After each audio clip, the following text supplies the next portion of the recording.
Doodlebud, and today we're talking Moonman. This is the M8. It sure looks pretty, but is it any good? Let's find out. Okay, so this just arrived a couple days ago. I've been playing with it.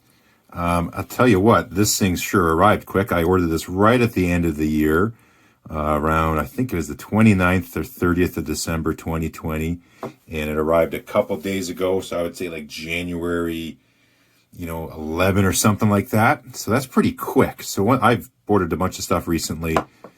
None of my stuff from Russia, it's coming through, is taking forever. Netherlands is good.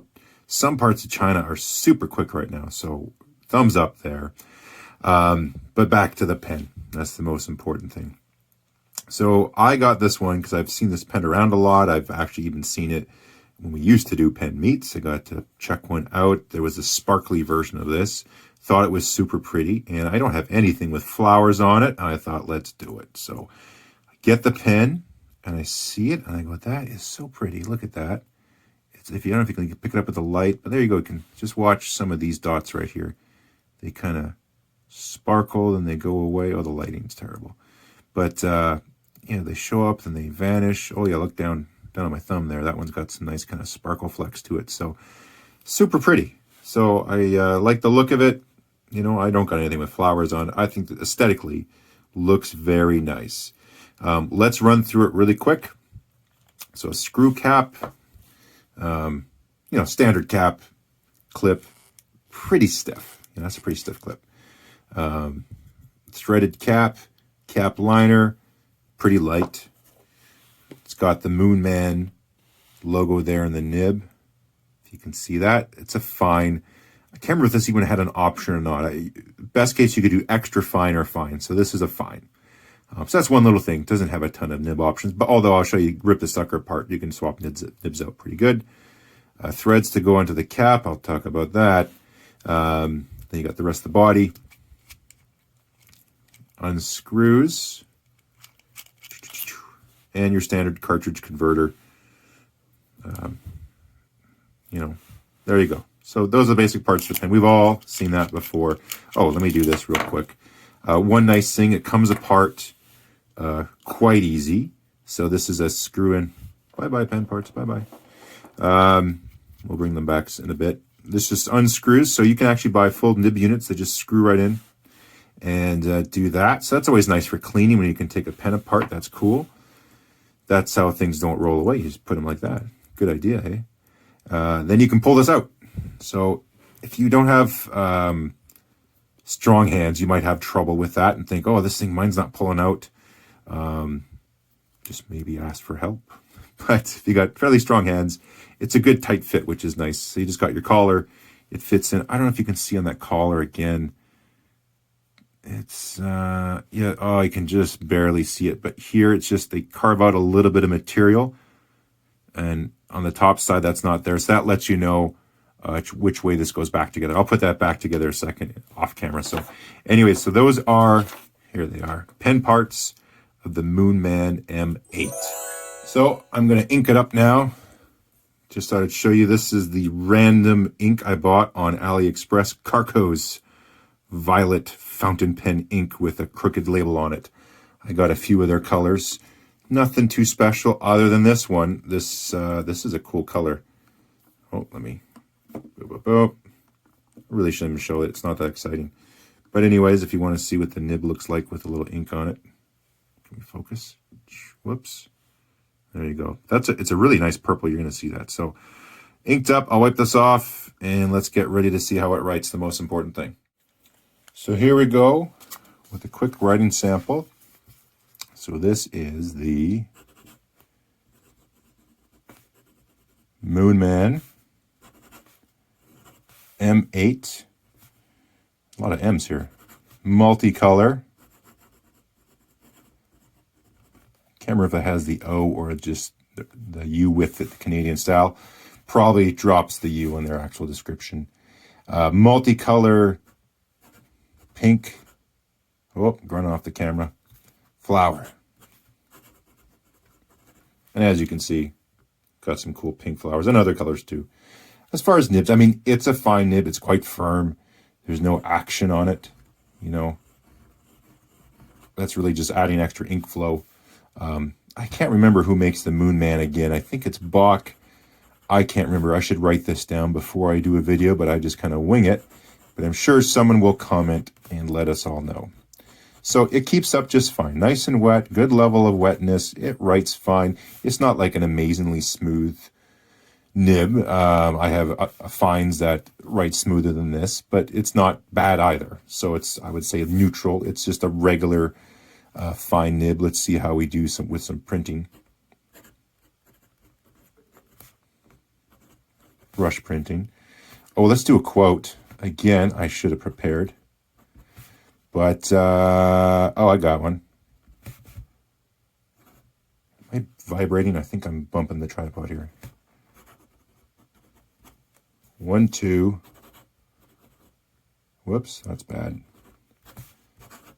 3, 4. I declare a Thumor.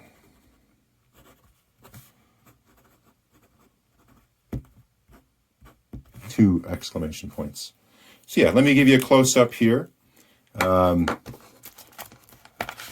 It's a, you know, it's not a super fine fine, so it's kind of like a little bit of a thicker fine compared to some other fines I have. Definitely like my Faber Castell fine is finer than this. My TWSBI Eco fine is finer than this, but it's a little bit of a chunkier fine. But it writes no problem, good ink flow, all that stuff. Look at that pretty violet. If it's showing up properly in the camera, I'd say it's fairly close to what I'm seeing. That's why I like that color. So anyways, that's how it writes. But now let's talk about the build quality, price point. Is this a good pen for the dollars you pay? Let's jump into that. And FYI, I might upset some people, so let's see how this goes. Okay, so the price I paid for this, $38. I thought that was reasonable. That's Canadian. US, I don't know, maybe it's like 30 or a high 20. Just because I got, this looks really pretty. I think that would look good. If it's as good as it looks and it writes nicely and whatnot, I'll probably use this fairly often. You know, it's a good little pen. But there's a few little issues. So some are small and tiny, and you're going to be seeing me nitpicking, but I'm just used to that with any product I come from. You know, I don't do engineering anymore, but when we did, there was no option for failure. Everything had to be perfect, and you had to notice everything, or else companies got mad, because sometimes there was literally millions of dollars an hour running through that you were responsible for, and if your equipment bailed, they come looking, so nothing could fail. But so taking that mindset to a $38 pen or $6 pen might be extreme, but I just notice things and just bring them to attention. So minor thing, but when you, it's got the clip on here to stop it, but watch the end of the pen, it wiggles. See how it does that? Let's zoom in. And you roll it down, it stops. Wom, wom, wom, wom, wom. You know, it doesn't impact the performance of the pen. But if you do that with other pens, they stop. They don't do that. So just notice that. It just kind of oscillates. It just sort of wiggles. Not that it's a deal breaker. Just thought to bring that to your attention. That's a minor thing. This is a little bit more. So you hear me gripe about threads. I'm going to gripe about these ones. So this has a square thread. This is, well, almost a square thread, but this is very similar to what you see on Montegrappa,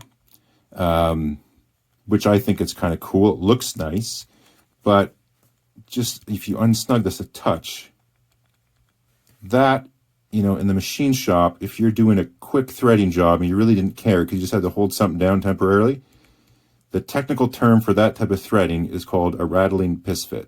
So that's a sloppy thread, really sloppy. Also here, there's burrs.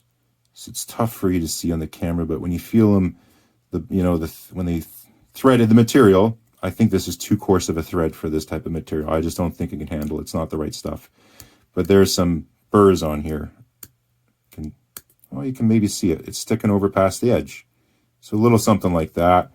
That thread just, again, we got plastic versus metal. I say this so much, but it happens all the time. Same with this mating thread here.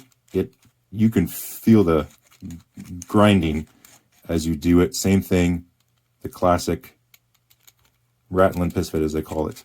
And you can see when they did the thread, see ya, you can see all that chatter in the thread that shouldn't be there if it's done properly. Some of that's the coating too. It cracks on such a fine thread that it's getting into, but it's a real sloppy tolerance on the threads, and they're just not the best. So another thing too is this is glued in. Maybe I'll take this off. So this is like an insert that's machined, right? And then it's glued into the body. So let's see if we can get some focus going.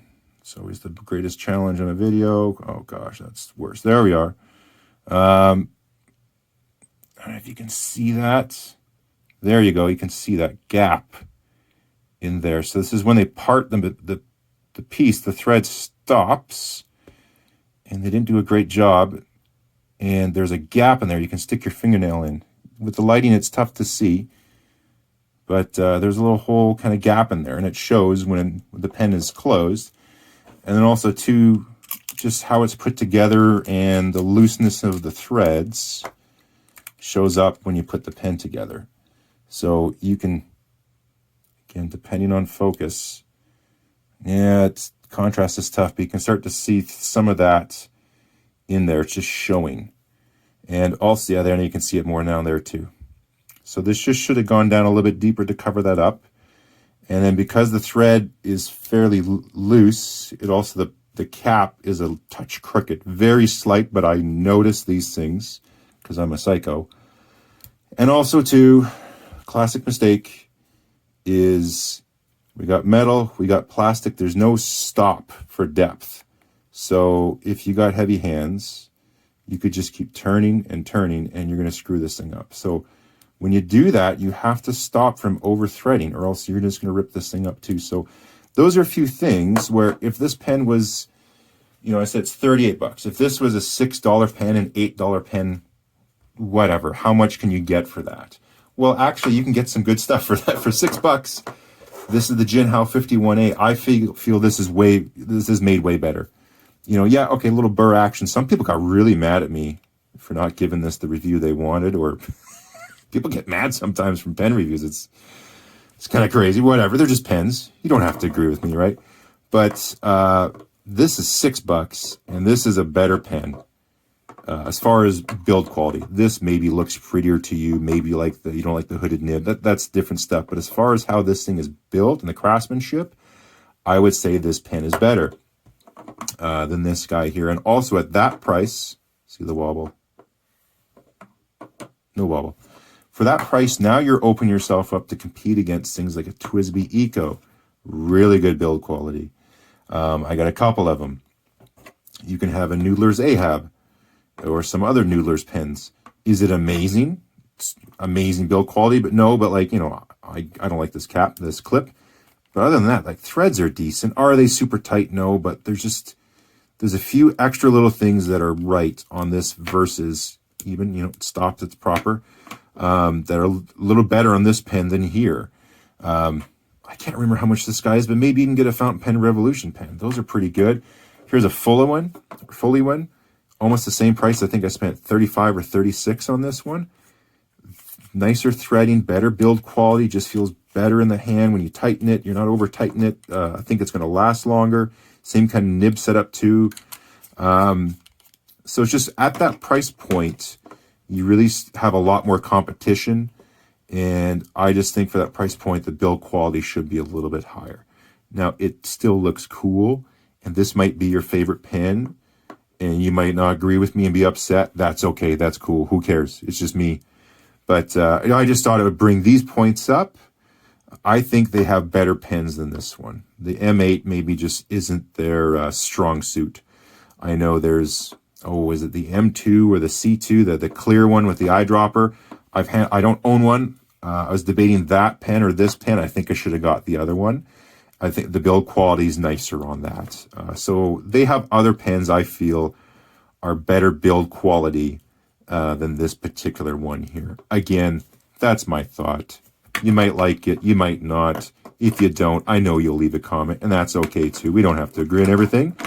But just some ideas and my thoughts on the Moonman M8. Whoops, I'm dropping pins everywhere. There you have it. We're done. Like, comment, subscribe, and we'll catch you on the next one.